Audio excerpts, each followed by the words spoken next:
Well, here we are, ready for the build. So here is the box of bits that will end up being the Asteroid Mine game table for a 40k game. First thing is to find the big shapes and just lay out the plan, which you can see here.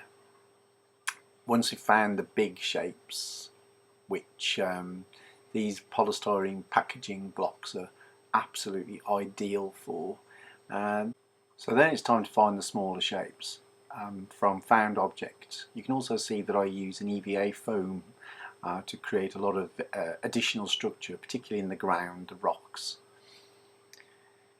The purpose of this stage is really just to make these small details look like they mean something, like they have a part to play within the grand scheme of the building itself, the architecture itself.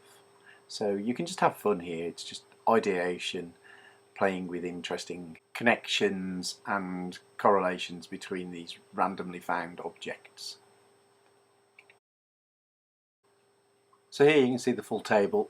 It's been put together on 6 EVA tiles, the flooring tiles that you can buy out of hardware stores. The coating that's on it is a mix of PVA and builder's plaster, which gives a really gritty, grainy surface, adds a tremendous amount of detail, and it really starts to harden off the surface. There's a few layers of PVA gone onto this as well to seal it all in. The next step will be the undercoat before the base layers of paint. You can see a variety of structures here that can be given different roles within the context of the game itself, and I particularly like this one. We made this a magnetised piece so that it can actually be a destroyed building, so that piece can be removed or broken down.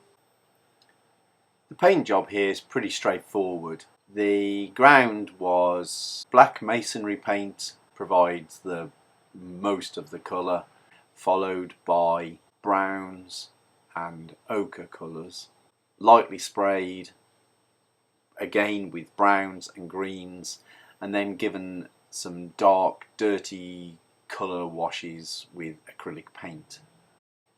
And here we finish with a few beauty shots.